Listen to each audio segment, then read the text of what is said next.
Studios में तशरीफ़ लाए हैं। हमें एजाज़ बख्शा है, रौनक बख्शी है डॉक्टर सादिक नवीद साहब को, जो कि मारूफ साइकाइट्रिस्ट हैं, और उनसे हम जान रहे हैं कि बच्चों और बड़ों और बूढ़ों में किस तरह से डिप्रेशन प्रिवेल करता है।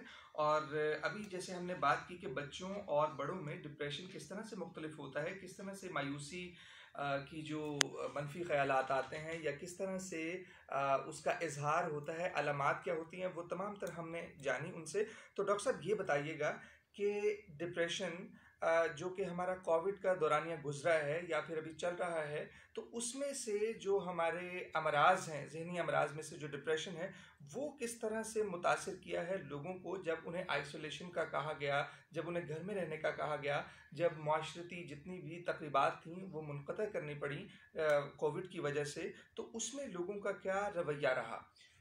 देखिए अली भाई, उसके अंदर जो हम जो ह्यूमन बीइंग्स हैं या जो इंसान हैं, हम समाजी मखलूक हैं जी। हम एक दूसरे से बातचीत करना पसंद करते हैं, हम एक दूसरे से रिलेट करना पसंद करते हैं, हम दोस्तों से मिलते हैं, खुशी गमी उनके साथ शेयर करते हैं। तो जब कोविड में सोशल आइसोलेशन की वजह से वो राब्ता मुनक़ते हो गया, तो उसमें ये होता है कि फिर आप अपनी परेशानियों के बारे में ही सोचते हैं, आप उस तरह से रिलेट नहीं कर सकते दूसरे लोगों से। तो देखने में ये आ रहा है कि पाकिस्तान में नहीं, दुनिया भर के अंदर डिप्रेशन ना सिर्फ बच्चों में बल्कि बड़ों में भी डिप्रेशन ज़्यादा हुई है कोविड के दौर में। और स्पेशली चूँकि मैं हॉस्पिटल के अंदर काम करता हूँ, तो हमें बहुत सारे बच्चे आते हैं जिनको ज़्यादा बच्चे आ रहे हैं जिनको सुसाइड, खुदकुशी के ख्यालात आते हैं। तो इसमें जो सोशल आइसोलेशन है वो एक डेफिनेटली एक रिस्क फैक्टर है डिफरेंट जो आपके दिमागी अमराज हैं उनका। दूसरा ये कि एक चीज़ जिसका हमें ख्याल रखने की ज़रूरत है कोविड में, कि क्योंकि स्कूल बंद हो गए, जॉब्स पे लोगों का जाना लिमिटेड हो गया, तो हम सब का लाइफस्टाइल जो है ना वो ऊपर नीचे हो गया, डिस्टर्ब हो गया इन अदर वर्ड्स। तो खाना पीना उस तरह से उसकी रूटीन नहीं रही, सोना उस तरह से रूटीन नहीं रही, तो उसका भी आपके मूड पे फ़र्क पड़ता है। तो कोशिश ये करनी चाहिए कि इवन अब तो अल्हम्दुलिल्लाह चीज़ें बेहतरी की तरफ जा रही हैं, लेकिन अगर इस तरह की कोई सिचुएशन हो तो अपना उसमें रूटीन जो आपके दिन की है आपकी, उसको आप मेंटेन रखें, तो वो भी आपके उसके साथ हेल्प करती है डिप्रेशन के साथ। डॉक्टर साहब, हमने इसका तारुफ जाना, फिर इसकी वजूहात जानी, फिर फ़र्क देखा बच्चों में और बड़ों में। डॉक्टर साहब ये बताइएगा कि किस तरह से हम इसे बेहतर कर सकते हैं, या इलाज कर सकते हैं, या फिर मर्ज़ होने से पहले जो एहतियातें होती हैं वो बरत सकते हैं? तो उसमें आई थिंक कुछ चीज़ों पे हमें काम करने की ज़रूरत है। मैं थोड़ा सा प्रिवेंशन पे आपने पूछा, उस पर बात करूँगा कि इसको रोकथाम किस तरह से की जा सकती है। एक तो ये कि हम सबको डिप्रेशन के बारे में जानने की ज़रूरत है। मैं आपका बड़ा शुक्रगुज़ार हूँ कि आपने इस टॉपिक पे बात की कि जब आप बच्चे के अंदर, बड़े के अंदर वो अलामत देखें, आप उस पर काम करना शुरू कर दें ताकि वो ज़्यादा वर्स ना हो। ये इसी तरह के हार्ट अटैक किसी को हो जाए, किसी को शुगर हो जाए, तो अगर आप उसको लेट करते जाते हैं तो वो ज़्यादा वर्स होती जाती है। तो एक तो अगर आप तब्दीलियाँ देखें, उस पर काम करने की कोशिश करें।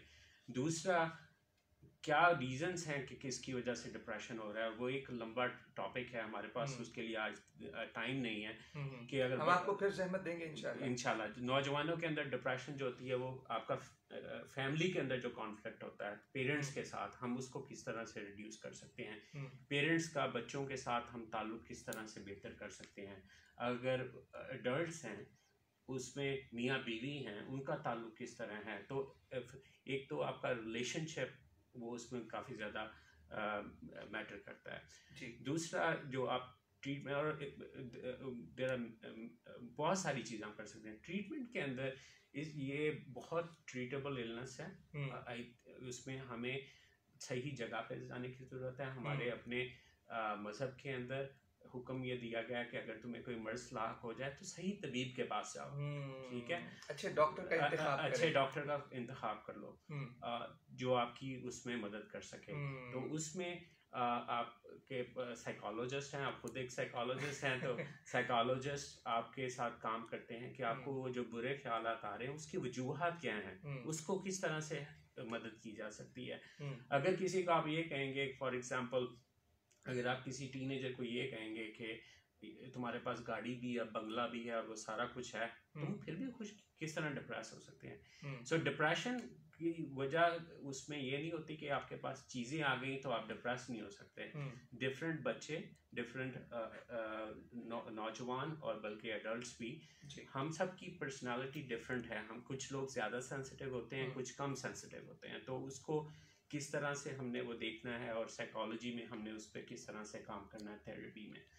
दूसरा उसके अंदर अब मेडिकेशंस, कुछ एंटी डिप्रेसेंट्स हैं जो इस तरह की चीज़ों के साथ हेल्प करती हैं डिप्रेशन के साथ, और काफ़ी इफ़ेक्टिव भी हैं। अल्हम्दुलिल्लाह पाकिस्तान के अंदर काफ़ी ज़्यादा मेडिकेशंस अवेलेबल हैं। लेकिन प्रिवेंशन और देन अर्ली ट्रीटमेंट, तो इसको कोई ये ना समझे कि ये जो डिप्रेशन के साथ लोग स्ट्रगल करते हैं, उसके साथ उनको डिप्रेशन होता है, कि वो कोई पागल हैं। वो हमारे जैसे ही लोग हैं।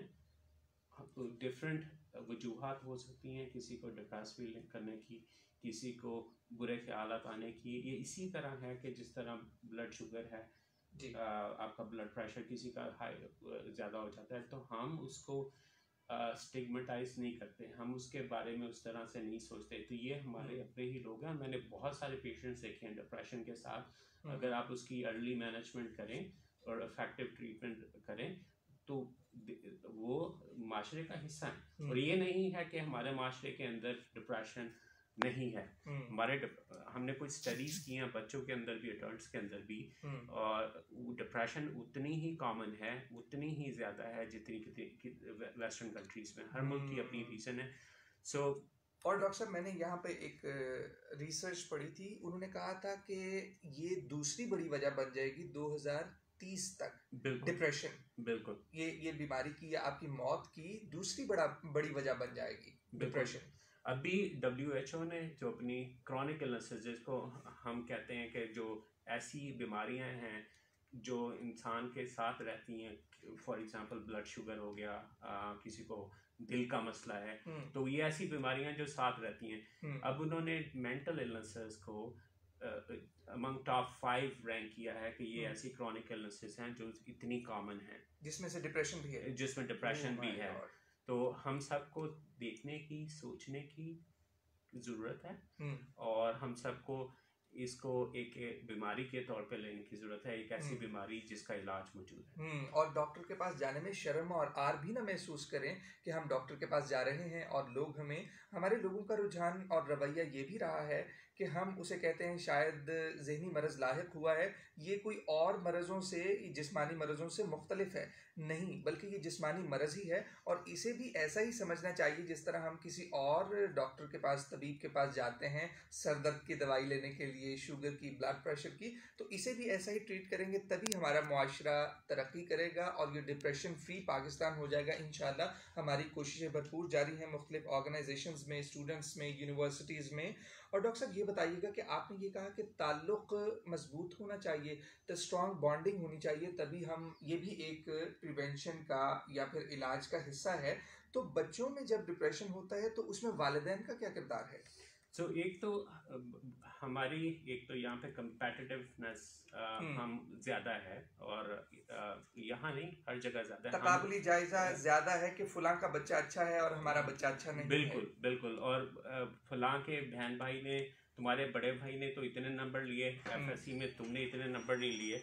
तो हमें ये सोचने की ज़रूरत है कि हर बच्चे की पर्सनालिटी डिफरेंट है। हर बच्चे को अल्लाह ताला ने डिफरेंट आपको सलाहियतें दी हैं। तो हम हर बच्चे को उसके लेवल पे आके सोचें, और जो ठीक है आप अपने बच्चे को पेरेंट भी करें, डिसिप्लिन भी करें, लेकिन एक वो जो अनकंडीशनल लव होती है कि आप, और अनकंडीशनल लव का मतलब ये नहीं है कि मैं चीज़ें ले दूंगा, आप बच्चे के साथ टाइम स्पेंड करें। क्वालिटी ऑफ जो आपका इंटरेक्शन है वो बहुत ज़्यादा इसके अंदर मैटर करता है।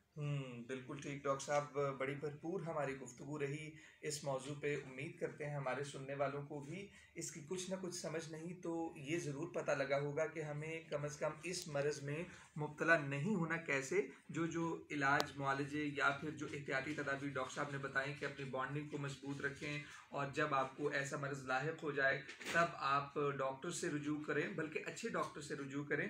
और ये बातें डॉक्टर साहब हुई, और चूँकि हम वक्त के पिंजरे के असीर हैं, लिहाजा हमें वक्त का ख्याल रखना ये बहुत ज़रूरी है हमारे लिए। डॉक्टर साहब, जाते जाते कोई पैगाम हमारे सुनने वालों को देना चाहें या नौजवानों को? एक पैगाम यही है, और हमने उस बारे में बात की कि डिप्रेशन, ये कोई जो लोग डिप्रेशन के साथ डील करते हैं वो कोई पागल नहीं है, वो हमारे जैसे ही लोग हैं।